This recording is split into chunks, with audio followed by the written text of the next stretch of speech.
Hola, estimados amigos. En esta sesión vamos a estudiar el segmento distal del miembro superior, como es la mano, la cual se caracteriza por su gran movilidad y exquisita sensibilidad, lo cual la convierte en un maravilloso instrumento de prensión y del tacto. Y esto hace que este segmento distal del miembro superior sea importante para el ser humano, para realizar sus actividades cotidianas, como son asearse, vestirse, comer, etcétera. Y muy importante en la vida de un profesional, sea este cirujano, músico, ingeniero, etcétera. La mano tiene como límite lo siguiente: límite superior. Este es el límite superior o proximal de la mano.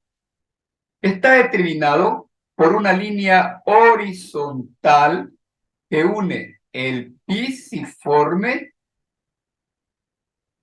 que se palpa en este punto medial, una línea horizontal que une el pisiforme al tubérculo del escafoides.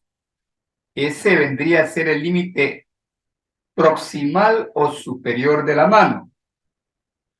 El límite inferior o distal corresponde a este arco de concavidad superior,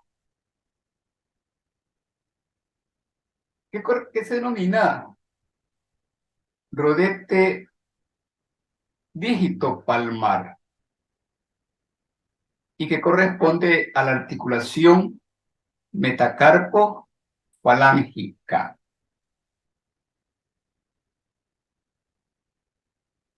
En la región palmar podemos distinguir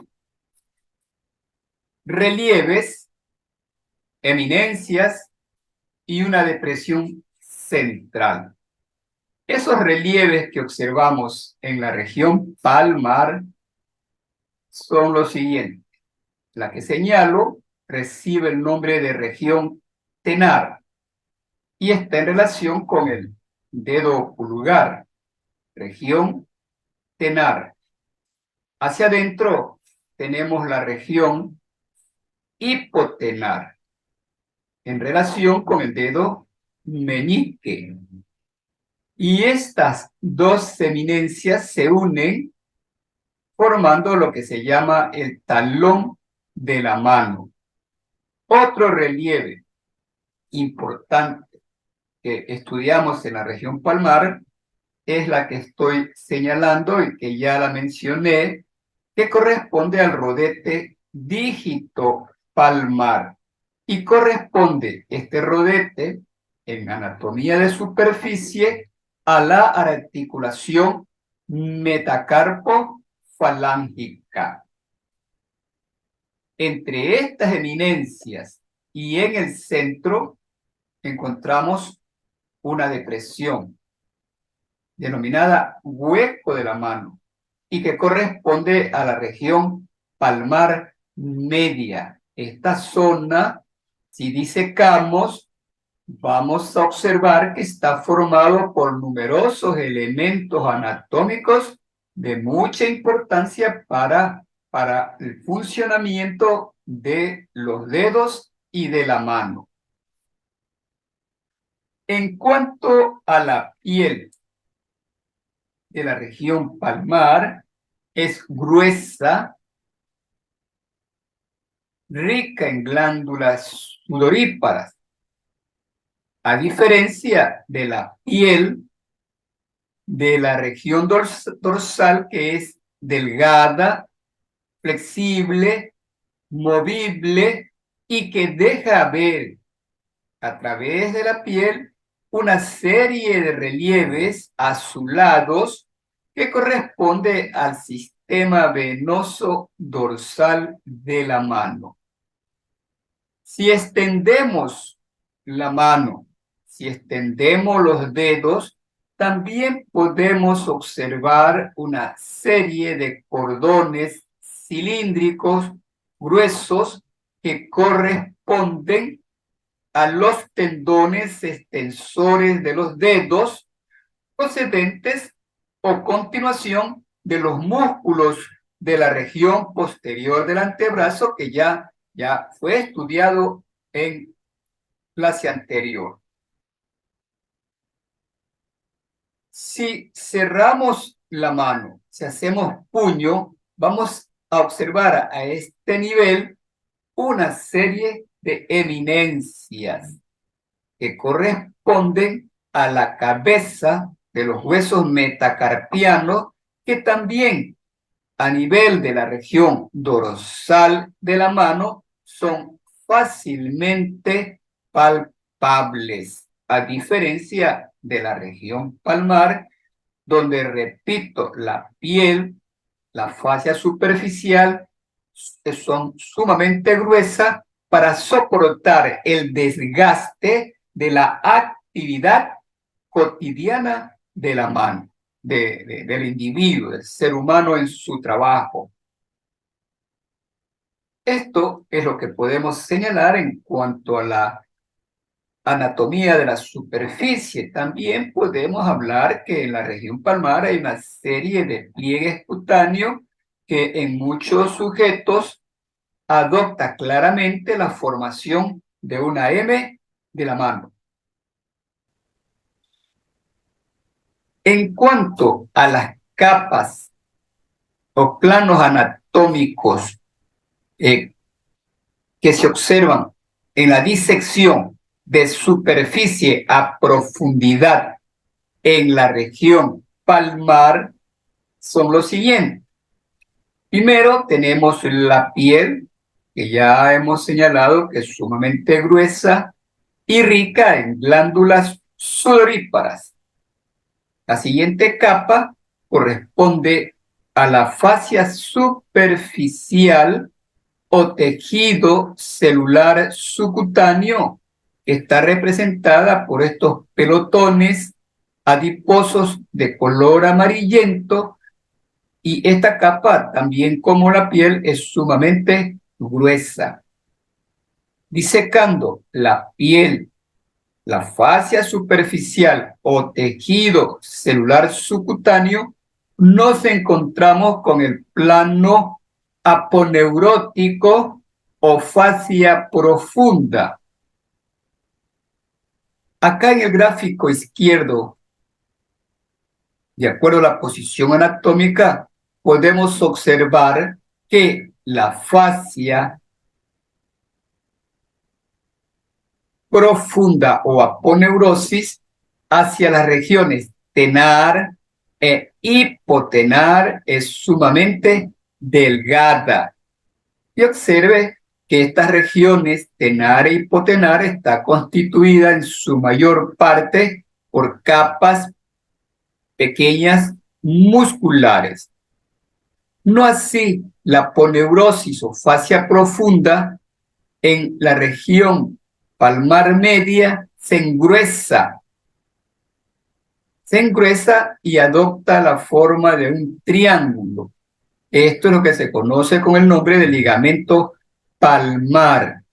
Y a este nivel, la aponeurosis o fascia profunda es gruesa para proteger la serie de elementos nerviosos, vasculares, musculares que se encuentran detrás del ligamento palmar. Disecando el ligamento palmar, entonces aquí en el gráfico derecho, de acuerdo a la posición anatómica, vamos a encontrar el plano subaponeurótico. Aquí ustedes pueden ver cómo se ha incidido el ligamento palmar de su vértice y se ha desplazado hacia abajo. Entonces podemos observar que el siguiente plano subaponeurótico está constituido, sobre todo en la región palmar media, por importantes arcos vasculares, elementos nerviosos, músculos intrínsecos de la mano, como son los lumbricales que estamos observando aquí. Vemos también las cuerdas tendinosas correspondientes a los tendones de los músculos flexores superficial profundo que proceden del antebrazo para ir a terminar en los dedos. Y estos tendones, como pueden observar a través del gráfico, están cubiertos por una delicada vaina sinovial que protege a los tendones de la fricción durante sus movimientos. Disecando este plano neurovascular y muscular tendinoso, vamos a llegar a la región palmar profunda, donde ya vamos a estudiar el esqueleto de la mano y también los músculos interóseos. En este caso, lo que estamos observando son los interóseos palmares, que tienen inserción de origen, como ustedes ven, en los metacarpianos.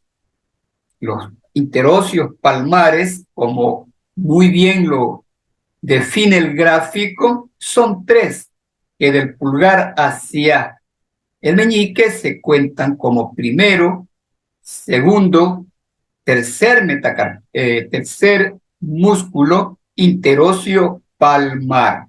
Y observen que estos músculos no cubren, no cierran todo el espacio intermetacarpiano. Esa es una característica importante. Son tres, solo cubren una parte del espacio intermetacarpiano. No así los interóseos dorsales, que no lo visualizamos aquí, cubren todo el espacio intermetacarpiano. Son cuatro y hay otras características que ya se la estudiará en la musculatura. Entonces hemos llegado al plano profundo interóseo y ahora sí vamos a estudiar el esqueleto de la mano. En el gráfico derecho, de acuerdo a la posición anatómica, tenemos una visión anterior de los huesos de la mano y de la articulación de la muñeca. A la izquierda tenemos en cambio una visión dorsal de la mano y una visión dorsal del esqueleto de la articulación de la muñeca. Esta es una visión anterior. ¿Cómo la diagnosticamos como visión anterior? ¿Cómo la reconocemos? Podemos utilizar el extremo distal del radio, cara anterior, mírenla, es plana, lisa, compare con la visión dorsal de la extremidad del radio, ¿no? Y vemos que la diferencia está dada porque la cara dorsal de la extremidad distal del radio está surcada por una serie de canales separados por crestas óseas, de las cuales estas crestas óseas, la más prominente es el tubérculo de Lister, que separa la cara posterior de la postero externa. También decimos que esta es una visión palmar porque visualizamos claramente un hueso en forma de guisante situado en la parte medial, que es el hueso pisiforme. en la visión dorsal no se la observa claramente, no se la ve, mejor dicho, apenas una pequeña porción. Otro detalle anatómico para decir que estamos enfrente de una visión palmar es la apófisis unciforme del hueso ganchoso. Esta es la apófisis unciforme del hueso ganchoso, que está situada en la cara anterior del hueso mencionado. No así en la visión dorsal. No se ve la apófisis unciforme, no se visualiza claramente el pisiforme, la cara dorsal de la extremidad distal del radio surcada por canales. Eso es una visión dorsal. Esto es una visión ventral o palmar de la mano y de la muñeca. Podemos tomar otros puntos de reparo para hacer diferenciación entre la visión anterior y la visión posterior de la mano y de la muñeca. El esqueleto de la mano está constituido por tres regiones.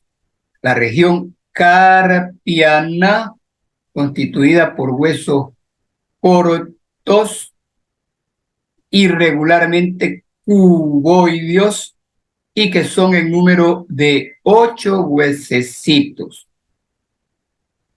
La segunda parte de la mano corresponde a la región metacarpiana, formada por huesos largos,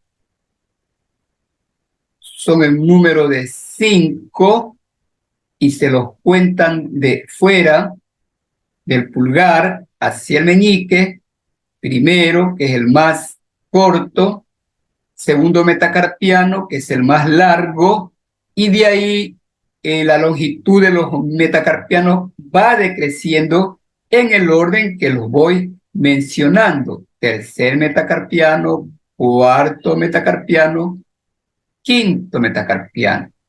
Y la última parte de la mano corresponde al esqueleto de los dedos, constituido por tres huesecillos denominados falanges. Estos son las falanges. Son tres para los 4 últimos dedos, pero el dedo pulgar solamente tiene 2 falanges.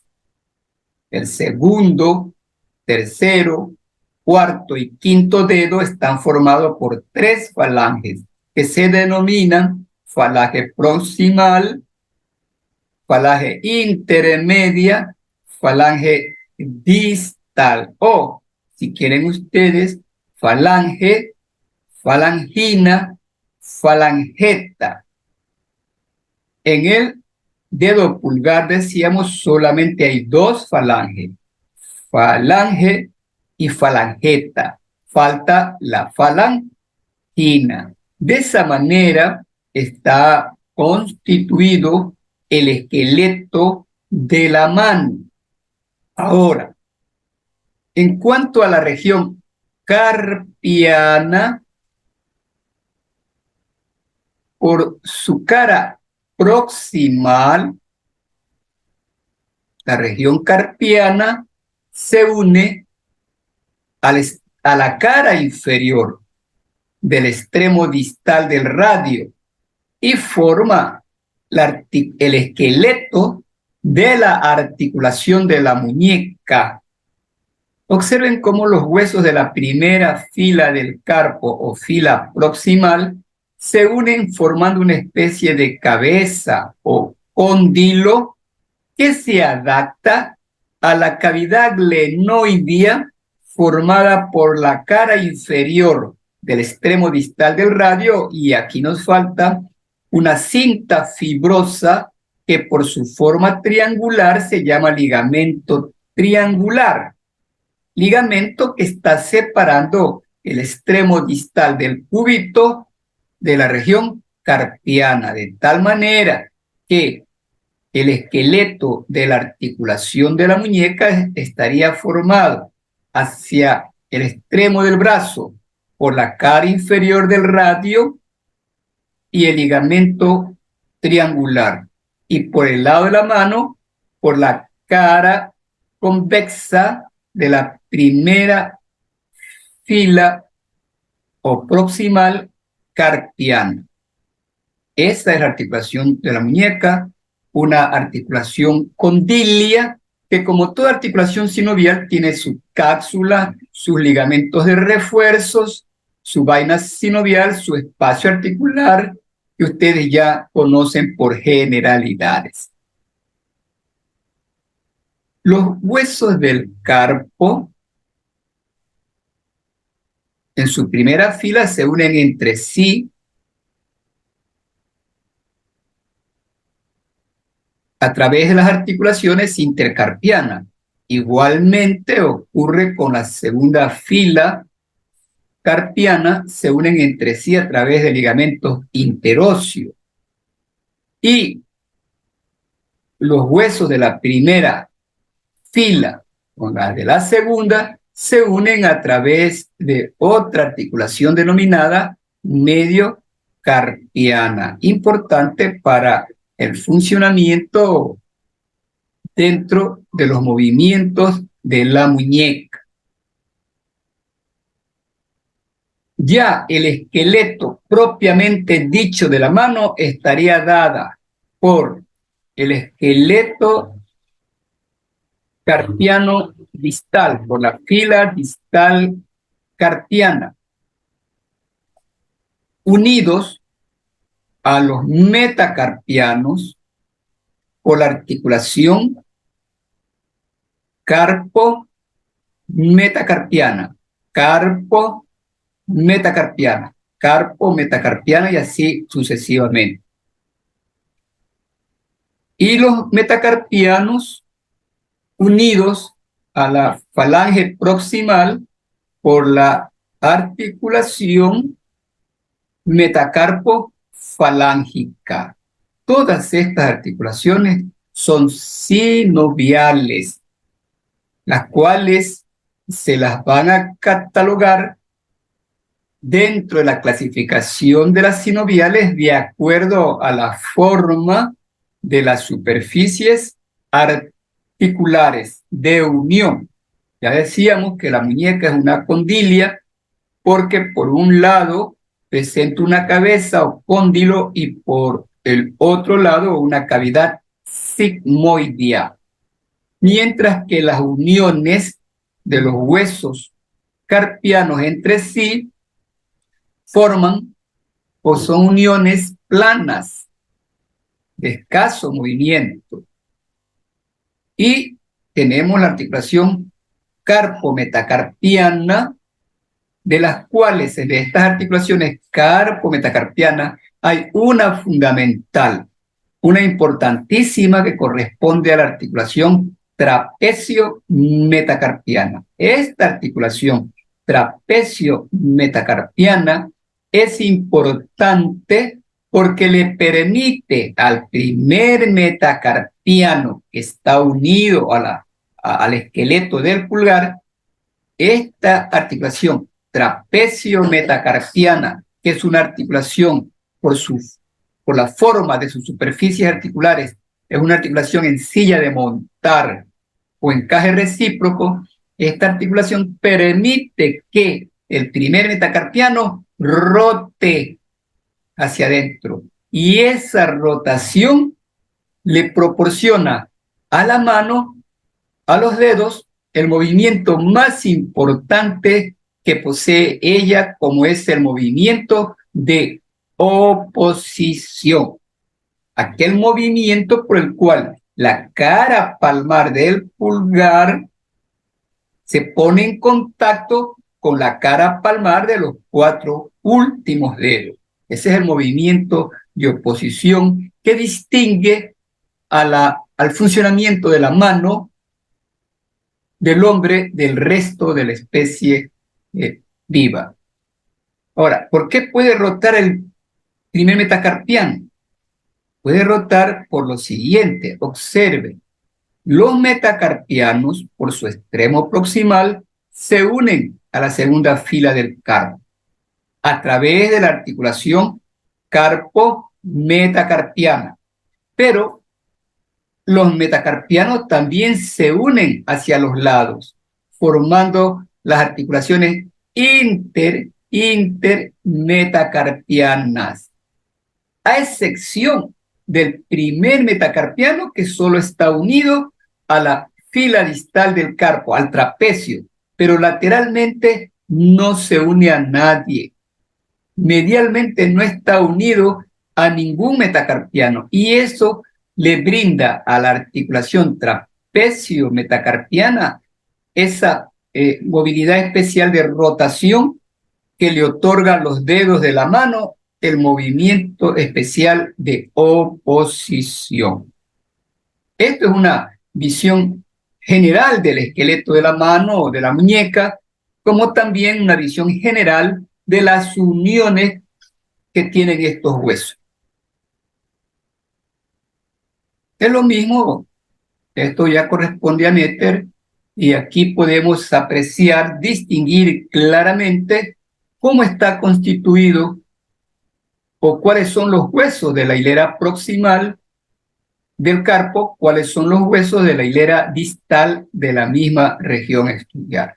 Los huesos de la hilera proximal del carpo son de fuera hacia adentro, lateral a medial, escafoides, semilunar, hacia adentro el hueso piramidal, y luego tenemos el pisiforme. Así está constituido la hilera proximal. La hilera distal está constituida de fuera hacia adentro, lateral a medial, por el trapecio, trapezoide, hueso grande y el hueso ganchoso. Acá tenemos una visión dorsal de la misma mano. Tenemos el escafoides, ahora vamos también lateral a medial, escafoides, semilunar, piramidal, pisiforme. Trapecio, trapezoides, hueso grande, hueso ganchoso.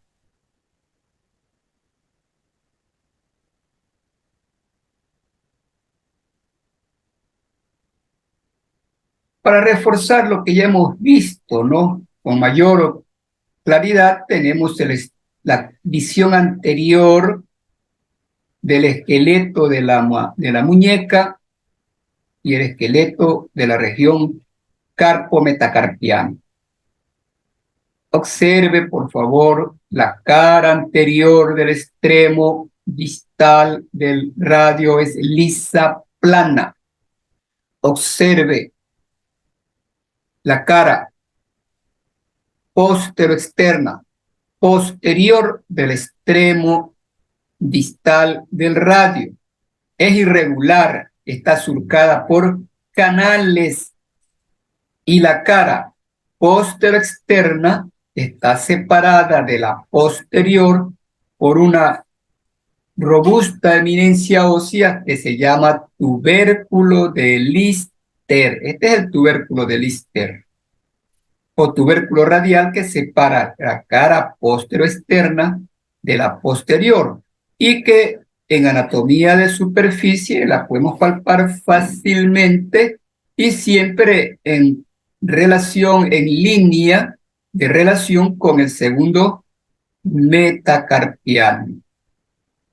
Igualmente en la cara dorsal del extremo distal del cúbito hay un canal, ¿no? Por estos canales están pasando, como ya vimos en el estudio óseo de estos huesos, están pasando una serie de tendones desde el antebrazo, desde la región posterior del antebrazo hacia los dedos de la mano. Observen cómo el escafoides, el semilunar se unen a la cara inferior del radio para formar articulación radiocarpiana. Aquí, en este espacio, existe el ligamento triangular que separa el extremo distal del cúbito del carpo, por lo tanto, no está incluido en la articulación de la muñeca.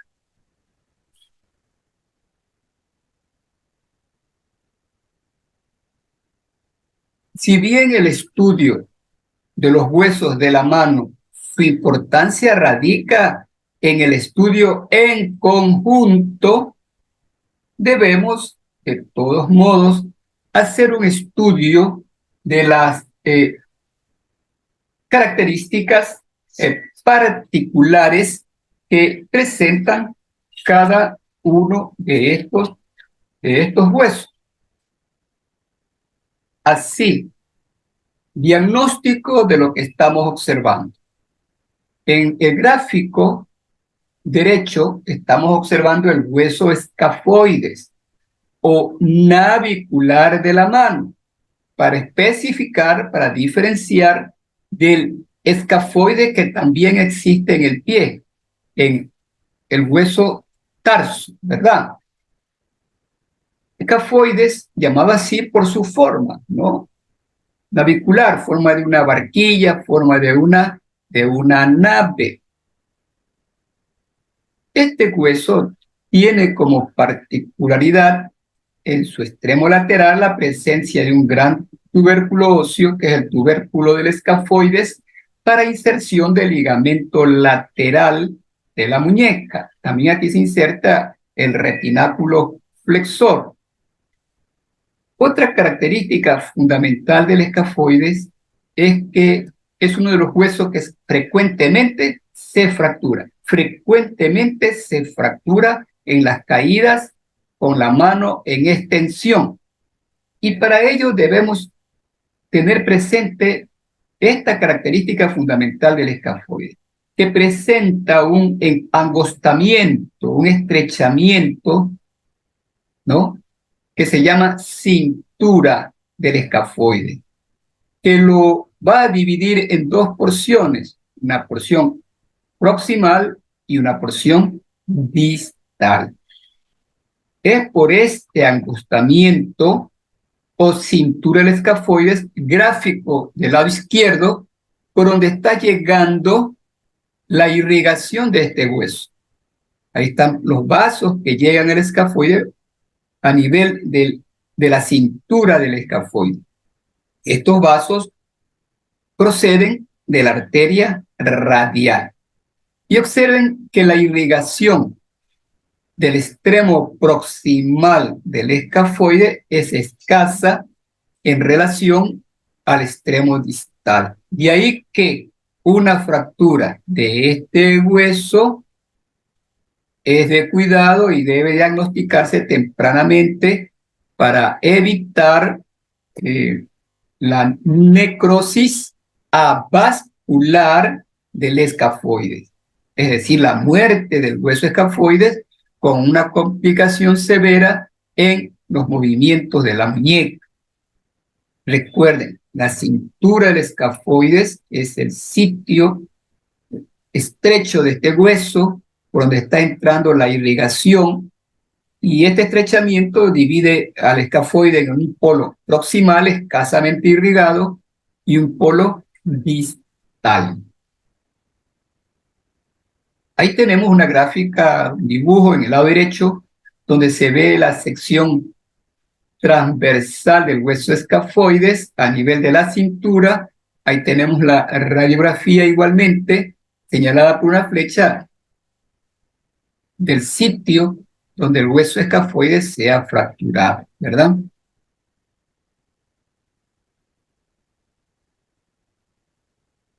En esta visión estamos mostrando los siguientes huesos de la fila proximal del carpo, como son el semilunar, denominado así por su forma, que se la observa claramente en una visión lateral. Esta es una visión lateral del hueso semilunar. Esta es la cara externa. ¿Cómo sabemos que es la cara externa del semilunar? ¿Qué hay de característica en ella? La característica de ella son estas depresiones que se denominan geodas. Solamente existe esto en la cara lateral y que pueden ser confundidos con una patología. Este es el hueso semilunar. Luego, en el gráfico intermedio tenemos el hueso piramidal, que por ser hueso intermedio va a presentar 4 carillas articulares. Y esta es una visión anterior del hueso piramidal. ¿Cómo sabemos que es una visión anterior? Porque en su cara palmar existe esta carilla articular característica para unirse al hueso pisiforme. Esta es una visión anterior del piramidal. Piramidal por su forma. Visión anterior por la presencia en su cara anterior de la carilla articular para el pisiforme. Esta es una visión lateral, una cara externa, la cara externa del semilunar. ¿Por qué? Porque en ella observamos las geodas.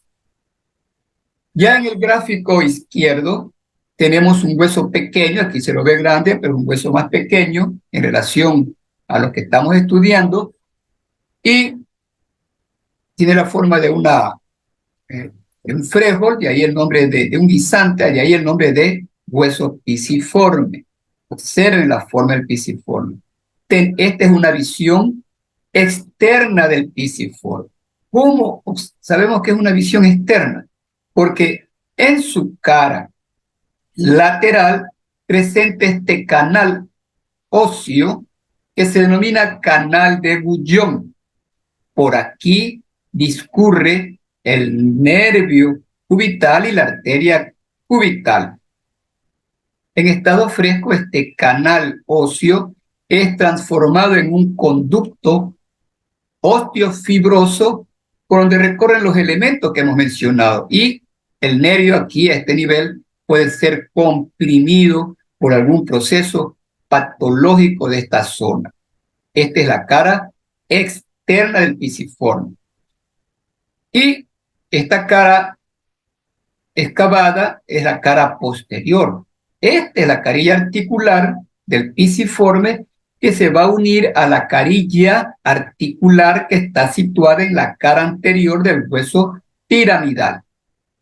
De la cara posterior, obviamente la cara que está acá sería la cara anterior, donde se va a insertar el tendón del flexor cubital del carpo, llamado también cubital anterior. Cara externa, cara posterior, cara anterior, pero indicando por qué son esas caras. Esta es la visión anterior del piramidal, pero ¿por qué? Ya lo hemos indicado. Esta es una visión lateral del semilunar, pero ¿por qué? Ya lo hemos indicado por esas características importantes señaladas. Ya. Y en el siguiente gráfico observamos pues los huesos que forman la hilera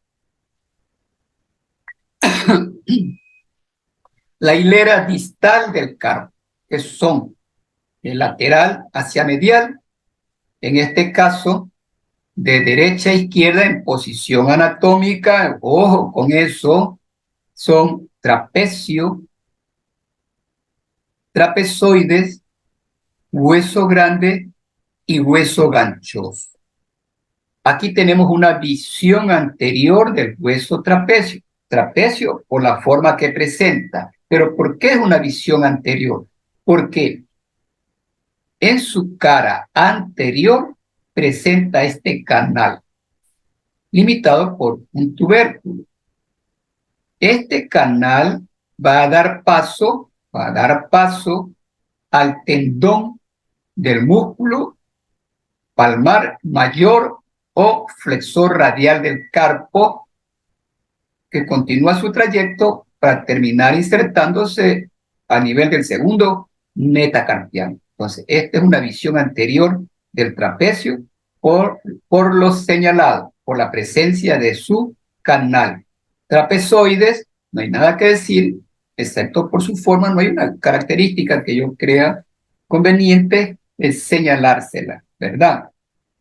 Luego tenemos el hueso grande, el más grande, como su nombre indica, el más voluminoso de la región carpiana. Estudiamos cabeza, cuello, cuerpo, no hay otra característica que anotar en el hueso. Y por último, el hueso unciforme con su uña, ¿no? Y su forma de cuña, forma triangular, que permite distinguirlo del resto de los huesos del carpo. Trapecio, visión anterior por la presencia del canal, huesos intermedios, trapezoides, hueso grande, hueso medial, medial, el hueso ganchoso. Este es el estudio, una visión general de las características propias de cada uno de los huesos del carpo. Algo que deberíamos anotar es que de los huesos del carpo, de este conjunto de huesos de carpo que estamos observando, escafoide, semilunar, piramidal, pisiforme, trapecio, ¿ves? Y aquí está el canal clarito, ¿ves? Esto ya son huesos, fotos de hueso, ¿verdad? El trapezoides, hueso grande, el hueso ganchoso con su apófisis fusiforme. De todos estos huesos, el que frecuentemente se fractura, ya lo hemos dicho, es el escafoides. Tener presente eso, las caídas de mano extendidas. Explorar por anatomía de superficie y radiológica a ver si existe fractura de este hueso, hacer un diagnóstico temprano para evitar la necrosis avascular del hueso y sus complicaciones en la articulación de la muñeca, ¿verdad? Recuerden que esta es la cintura, el estrechamiento por donde están entrando los vasos y que también es el sitio frecuente donde se fractura este hueso. Es importante que también recuerden que este hueso puede ser explorado en la tabaquera anatómica, ya lo estudiamos. Solo recuerdo, el hueso escafoides forma parte del suelo de la tabaquera anatómica conjuntamente con el hueso trapecio. Estos son los huesos del suelo de la tabaquera anatómica. Y de este conjunto de huesos, el que frecuentemente se luxa es el semilunar. Y su luxación es anterior. Y delante de estos huesos del carpo hay una cinta fibrosa, que es el retináculo flexor, que ya lo vamos a señalar. Y por ese conducto óseo, llamado conducto carpiano, pasa el nervio mediano, donde en una luxación del semilunar o por otra patología, el nervio mediano puede quedar comprimido, formando o dando la entidad clínica que se conoce como la compresión del nervio mediano, ¿verdad? Importante tener presente lo que estamos señalando. Esto que está aquí es para indicar que los huesos del carpo se unen entre sí formando la masa ósea del carpo. Masa ósea del carpo. Esta masa ósea del carpo, por su cara palmar, forma una especie de un canal óseo, el canal carpiano. Mientras que por su cara dorsal es convexa.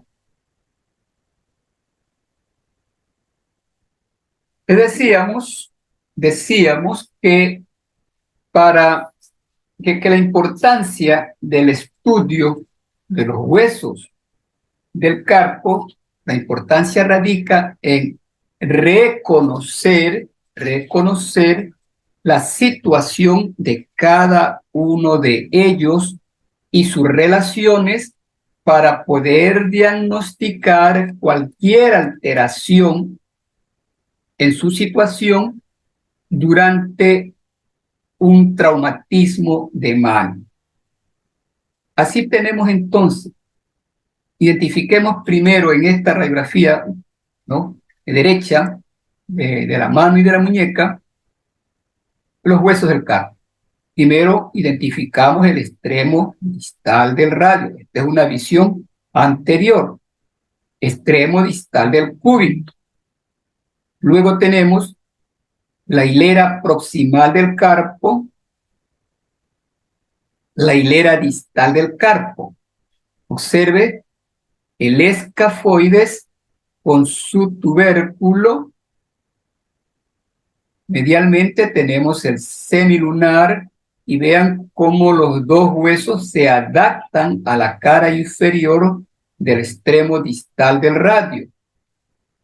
Ya internamente tenemos el piramidal, que está separado del cúbito por este espacio ocupado por el ligamento triangular, lo que le impide al cúbito ser parte de la articulación de la muñeca. La segunda fila tenemos el trapecio de lateral a medial, ¿no? Este es lateral por la presencia del radio. Trapecio, trapezoides, el hueso grande y el hueso ganchoso, metido entre los huesos del carpo a manera de cuña con la presencia de su apófisis unciforme. En la radiografía del lado izquierdo, ¿no?, se ve claramente lo mismo que hemos estudiado: el hueso escafoide, semilunar, piramidal, pisiforme, trapecio, trapezoides, hueso grande, hueso ganchoso. Acá está el extremo distal del radio y el extremo distal del cúbito, ¿no? Esta es una radiografía donde se observa fractura de la apófisis estiloides del radio. No nos compete estudiar eso, sino identificar los huesos y sus relaciones. Y así tenemos con qué hueso se relaciona el escafoide, entre qué huesos está enclavado. No es tan difícil si ponemos atención. El escafoide, por su cara superior, ¿con quién se relaciona? Con la cara inferior del extremo distal del radio. Cara inferior del mismo hueso, cara inferior, ¿con qué hueso se va a relacionar o tiene que estar relacionado? Con el trapecio y el trapezoides.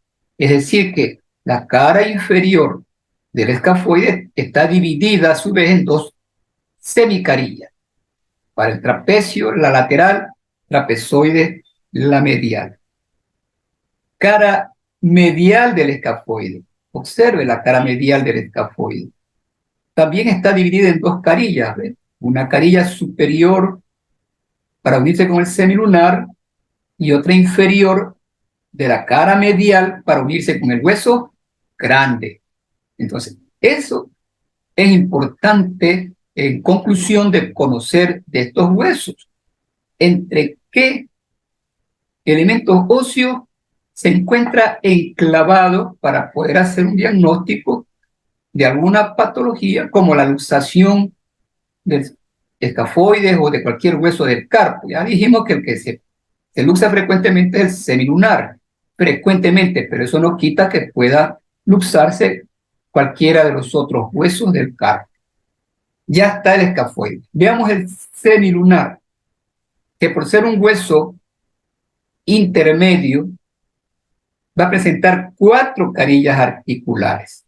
Observe, cara superior se une con la cara inferior del extremo distal del radio. La cara inferior del semilunar, ¿no?, observe, entra en relación, se une con el hueso grande y también con el hueso ganchoso, y hacia adentro está unido con el hueso piramidal. Esa es la relación que tiene el semilunar con el resto de huesos que se encuentran a su alrededor.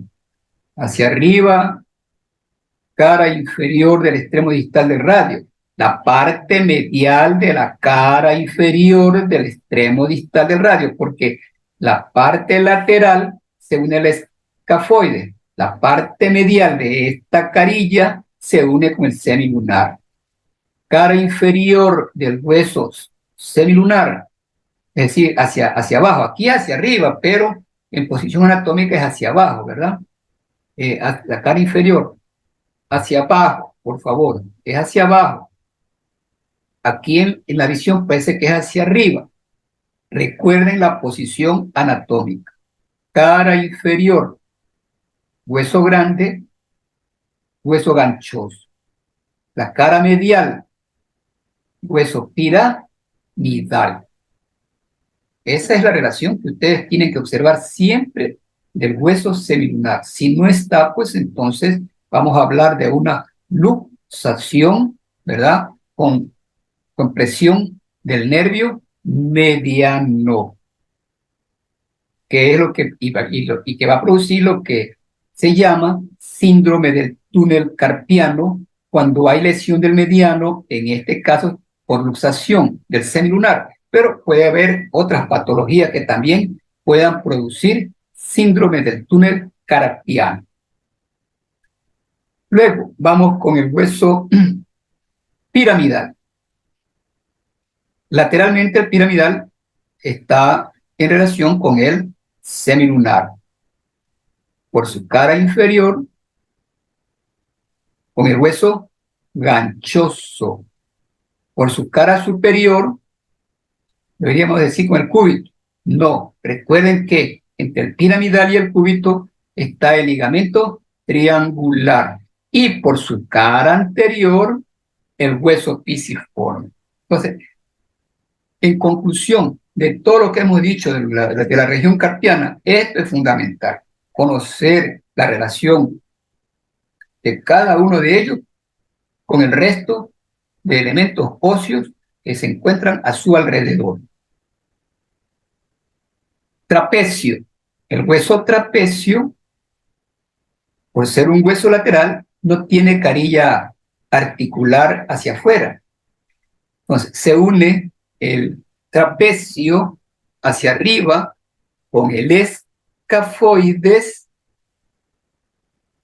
hacia abajo con el primer metacarpiano, formando aquella articulación importante que ya mencionamos antes, trapecio metacarpiana, que es una articulación de encaje recíproco que permite rotar al metacarpiano al primero, y esta rotación del primer metacarpiano le permite al dedo pulgar realizar aquel movimiento importantísimo del humano, que es el movimiento de oposición. Hacia arriba escafoide, hacia abajo primer metacarpiano. Ya en la cara medial de este hueso, se va a unir al trapezoides y al segundo metacarpiano. Por su cara medial, por su cara inferior, solo está unido al primer metacarpiano. Esa es la relación del trapecio.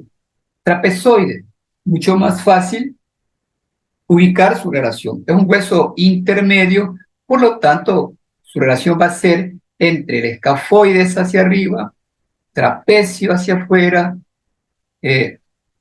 segundo metacarpiano hacia abajo, y hacia adentro tenemos el hueso grande. Hueso grande. Repito, a ver, vamos a ver. El trapezoide está en relación hacia arriba con el escafoide. Hacia abajo, el trapezoide, este es el trapecio. Trapezoide hacia arriba con el escafoide. Hacia abajo con el segundo metacarpiano.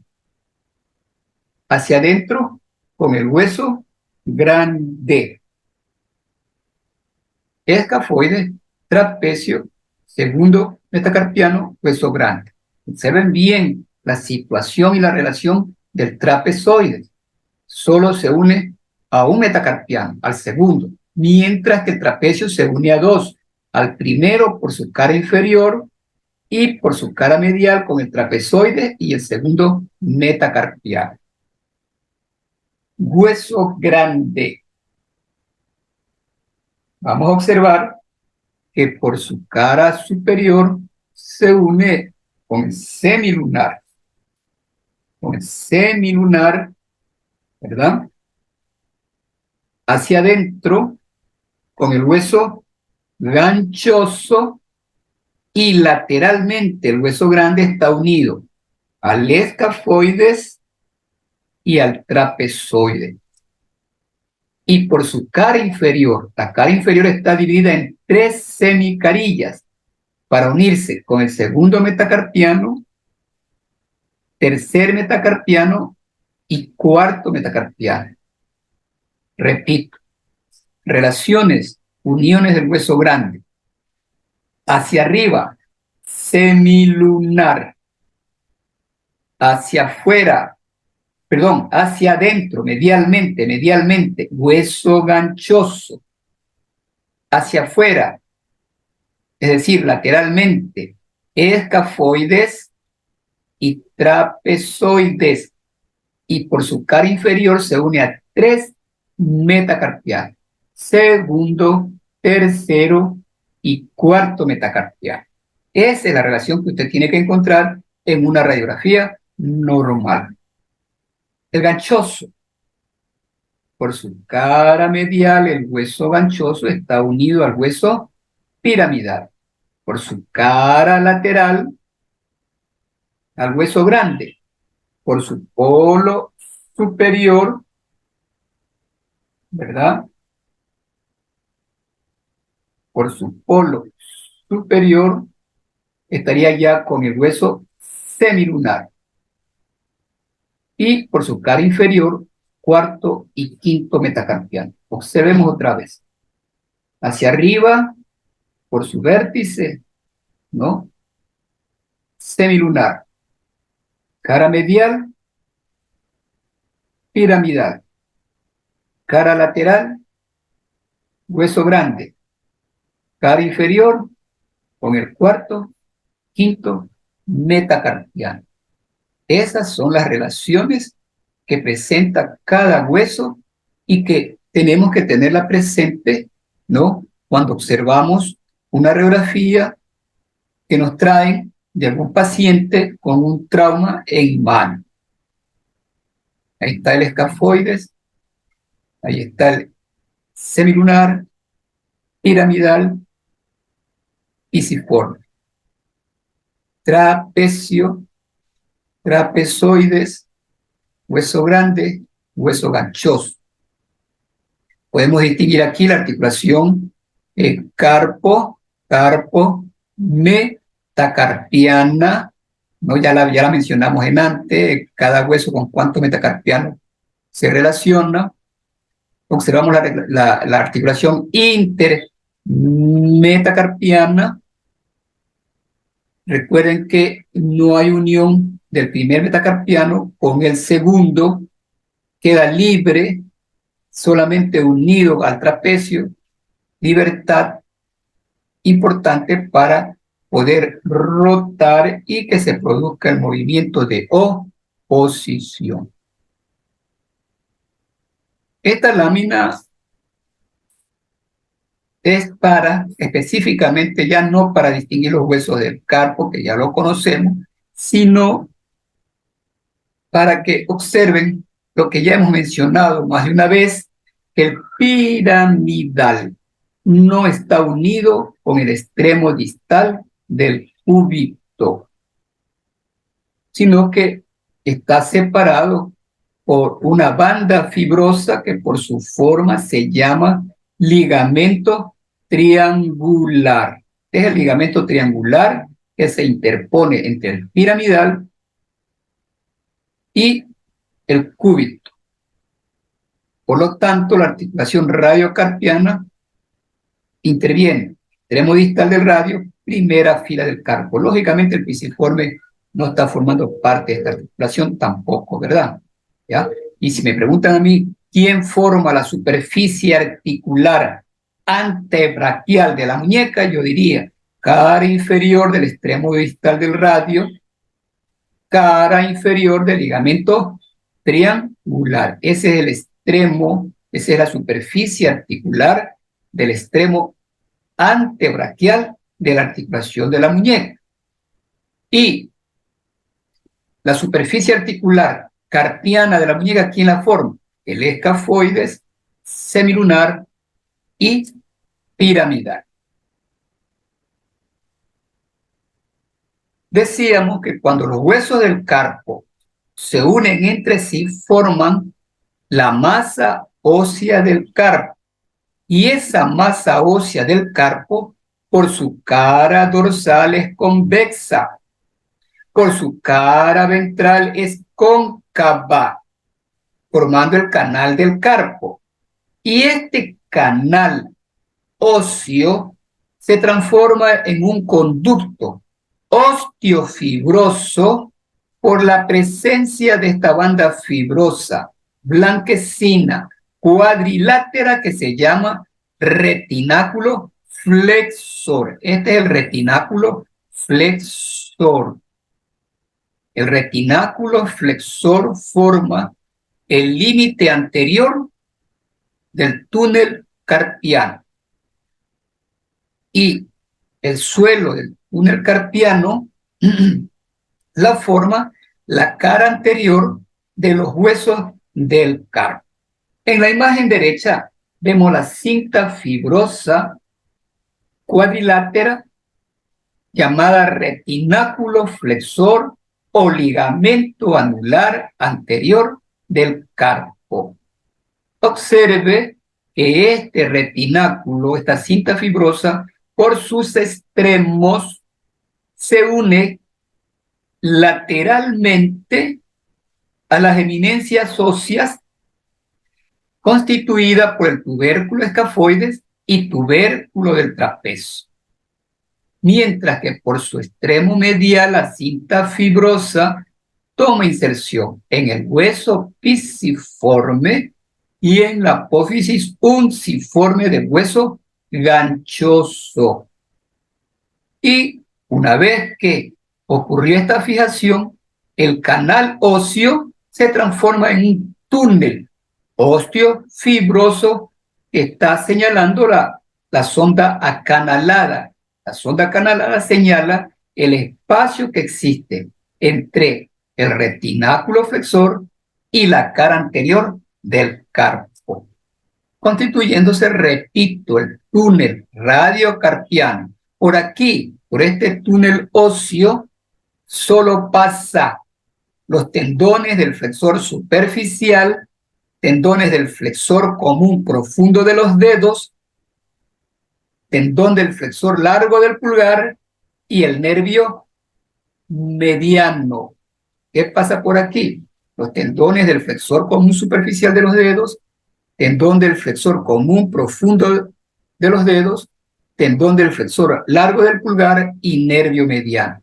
Es aquí, por este espacio, donde el nervio puede ser comprimido si hay un estrechamiento de este espacio, sea por una luxación del hueso semilunar o por algún proceso inflamatorio que reduce el espacio y comprime el nervio mediano contra la cinta fibrosa, dando como resultado una entidad clínica que se conoce con el nombre de síndrome del túnel carpiano, con manifestaciones de alteración de la sensibilidad, parestesia, dolor, con manifestaciones de debilidad en el movimiento del pulgar, ¿verdad? Que hay que resolver porque el síndrome del túnel carpiano es muy molestoso para el paciente. Esta es una sección transversal del túnel radiocarpiano. A la entrada del túnel radiocarpiano, sección transversal. Usted ve ahí los 4 últimos dedos, ve el dedo pulgar tenemos la masa ósea del carpo, que es convexa por su cara dorsal, cóncava por su cara ventral, formando el canal del carpo, transformado en conducto osteofibroso por la presencia de esta cinta fibrosa que se llama retináculo flexor. Este es el retináculo flexor que ya describimos anteriormente. Y entonces el canal carpiano se transforma en un túnel osteofibroso, por donde pasan, pues como vemos aquí, los tendones del flexor superficial de los dedos, tendones del flexor común profundo de los dedos, tendón del flexor largo del pulgar y el nervio mediano, el elemento más sensible del túnel radiocarpiano que puede ser lesionado por disminución de este espacio por cualquier proceso patológico que va a comprimir al mediano, produciendo el síndrome del túnel carpiano. Repito, pasan solamente tendones del flexor superficial, flexor profundo, por fuera de los tendones del flexor superficiales del nervio mediano y más lateralmente el tendón del flexor largo del pulgar. Esto en relación a la entrada del túnel radiocarpiano. No pasa por aquí, no pasa por aquí. La arteria cubital, el hueso pisiforme, aquí estaría el canal de Bouillon. Observe cómo el retináculo flexor emana una cinta fibrosa que transforma el canal de Bouillon en el conducto osteofibroso llamado conducto cubital o de Bouillon, donde puede ser comprimido, en cambio aquí, el nervio cubital. Síndrome de compresión del túnel de Bouillon. ¿Con quién? ¿Qué nervio se afecta ahí? El cubital. Síndrome del túnel carpiano. ¿Qué nervio se ve afectado? Nervio mediano. Y ya lateralmente, aquí esto representaría el hueso trapecio, el canal del hueso trapecio, ¿se acuerdan? Está en la cara anterior para dar paso al tendón del músculo palmar mayor o flexor radial del carpo, que tampoco pasa por el canal radiocarpiano, pasa por un estuche osteofibroso propio. Con esto completamos el estudio de lo más importante del esqueleto de la mano, de la muñeca, y entonces vamos ahora sí a entrar al estudio práctico, al estudio de la disección cadavérica de la mano. Muchas gracias.